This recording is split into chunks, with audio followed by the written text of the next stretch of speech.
پاکستان نے بھارتی وزیر خارجہ کے اشتعال انگیز اور بے بنیاد بیان کو مسترد کر دیا۔ ترجمان دفتر خارجہ نے کہا کہ بھارتی بیان غیر ذمہ دارانہ اور حقائق کے منافی ہے۔ پاکستان ذمہ دار ریاست ہے، تمام ادارے قومی سلامتی کے ضامن ہیں۔ کوئی پروپیگنڈا پاکستان کی دفاعی صلاحیت کو کمزور نہیں کر سکتا۔ مئی 2025 کے تنازع میں پاکستانی افواج نے پیشہ ورانہ صلاحیت اور عزم ثابت کیا۔ بھارت کی قیادت پاکستان کے اداروں کو بدنام کرنے کی مہم چلا رہی ہے۔ بھارتی قیادت کا اشتعال انگیز رویہ امن و استحکام سے دوری ظاہر کرتا ہے۔ بھارت کو پاکستان پر الزام تراشی کے بجائے ہندوتوا انتہا پسندی کی تحقیقات کرنی چاہیے۔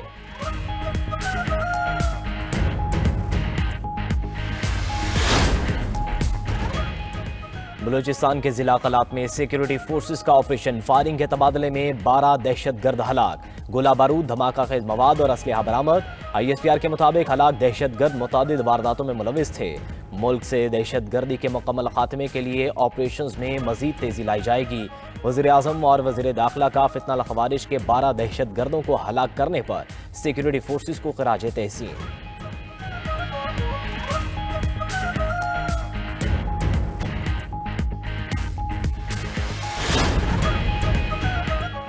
مسلح افواج کے خلاف پروپیگنڈا کسی صورت قبول نہیں، ریاست کو کمزور کرنے والا بیانیہ ترک کرنا پڑے گا۔ ہمیں اپنی سیکیورٹی فورسز کے ساتھ کھڑا ہونا ہے۔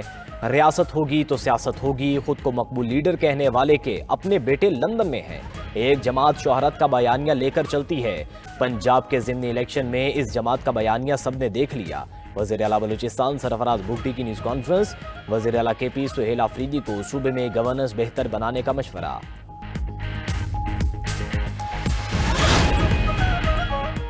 جھوٹ اور منافقت تحریک انتشار کا وتیرہ بن چکا ہے۔ DG ISPR نے درست کہا، یہ انتشاری روز فوج اور عوام کے درمیان دراڑ ڈالنے کی کوشش کرتے ہیں۔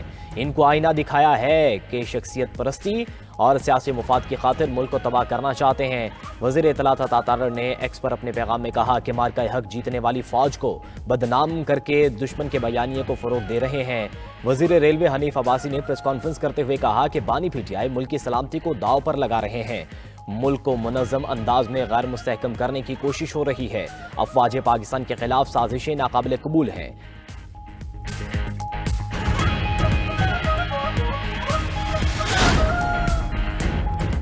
وزیر اعظم شہباز شریف کی جاتی عمرہ میں صدر مسلم لیگ نون نواز شریف سے اہم ملاقات، ملک کی موجودہ سیاسی و معاشی صورتحال پر تبادلہ خیال۔ ملاقات میں وزیر اعلیٰ پنجاب مریم نواز بھی شریک تھیں۔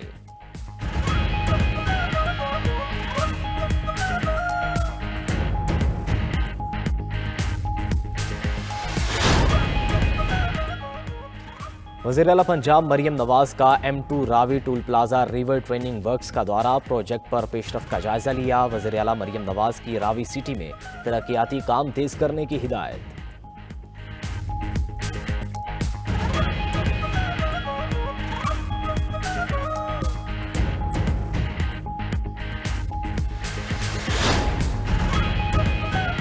پاکستان کے لیے $1.2 ارب کی قسط کی منظوری کا امکان۔ IMF ایگزیکٹو بورڈ کا اجلاس کل ہوگا۔ پاکستان کو IMF قرض پروگرام کے تحت $1 ارب ملیں گے۔ کلائمیٹ فائنانسنگ کے مد میں پاکستان کو $20 کروڑ جاری کیے جائیں گے۔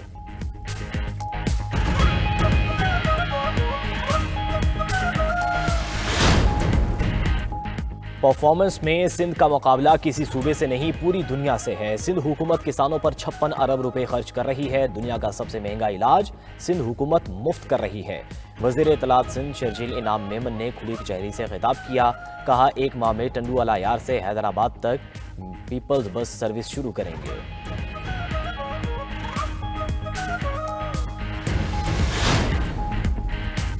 PTI نے عوام سے جھوٹ اور فراڈ کیا، جنہوں نے جھوٹے وعدے کیے انجام عوام نے دیکھ لیا۔ نواز شریف نے عوام سے کیا ہر وعدہ پورا کیا۔ مریم نواز نے عوام کی جان قبضہ مافیا سے چھڑوائی۔ سینئر صوبائی وزیر مریم اورنگزیب کا کوٹلی ستیا میں جلسے سے خطاب، کہا دنیا آج پاکستان کی طرف دیکھ رہی ہے۔ شہباز شریف کے دور میں عالمی سطح پر پاکستان کا وقار بلند ہوا۔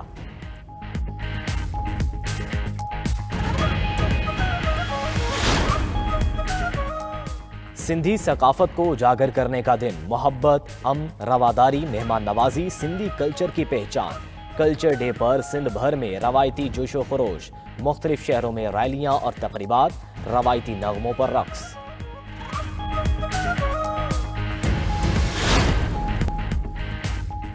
اور ایشیز سیریز میں آسٹریلیا کا راج، دوسرے ٹیسٹ میں بھی انگلینڈ کو شکست، آسٹریلیا نے انگلینڈ کو 8 وکٹوں سے ہرا دیا، کینگروز نے 65 رنز کا ہدف 2 وکٹوں پر پورا کر لیا، آسٹریلیا کو 5 میچز کی سیریز میں 2-0 کی برتری حاصل۔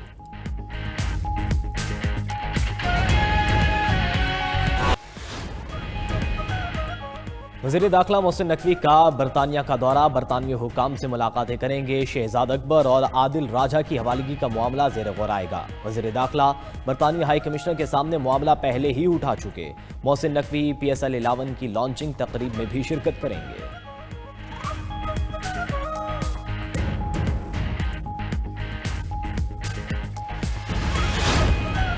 پاکستان کو جدید دفاعی ٹیکنالوجی کا پیداواری مرکز بنانے کا عزم، ترکیہ جنگی ڈرونز تیار کرنے کے لیے پاکستان میں مراکز قائم کرے گا، ترک اسٹیلتھ اور جدید ڈرون پاکستان میں تیار کیے جائیں گے۔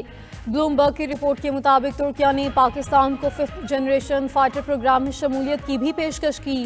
ترکیہ خفیہ جنگی صلاحیتوں اور طویل پرواز کرنے والے ڈرونز اسمبلنگ کے لیے پاکستان برآمد کرے گا۔ مشترکہ پیداواری معاہدے کے تحت ترکیہ پاکستانی بحریہ کے لیے جدید بحری جنگی جہاز بھی تیار کر رہا ہے۔ اقدام کا مقصد مشرق وسطی اور بین الاقوامی دفاعی منڈیوں تک رسائی حاصل کرنا ہے۔ فقہ قانون خواتین اور بچیوں پر مظالم کا الزام، آسٹریلیا نے افغان طالبان حکومت کے 4 عہدیداران پر مالی اور سفری پابندیاں عائد کر دیں۔ محمد خالد حنفی، محمد ندیم، عبدالحکیم شرعی اور چیف جسٹس عبدالحکیم حقانی کے نام شامل۔ آسٹریلوی وزیر کے مطابق پابندیوں کا مقصد طالبان پر براہ راست دباؤ بڑھانا اور افغان عوام کے حقوق کے لیے کھڑے ہونا ہے۔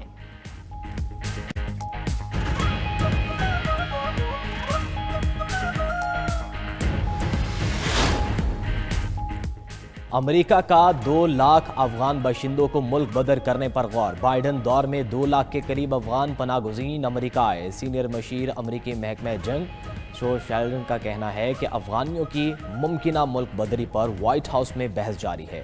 رپورٹ ماضی کی انتظامیہ کے غلط فیصلوں کو بے نقاب کرے گی۔ سابقہ حکومت نے دشمنوں کو ملک میں داخل ہونے کی اجازت دی۔ یہ ناکامیاں نیشنل گارڈ کے حالیہ قتل سے براہ راست منسلک ہیں۔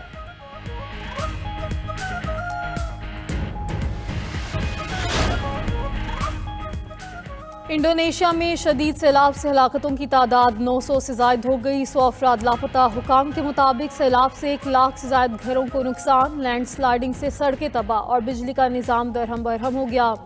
وسط ایشیائی ممالک Sri Lanka, Thai land, Malaysia اور ویتنام میں ہلاکتوں کی تعداد 2000 سے زائد ہو گئی۔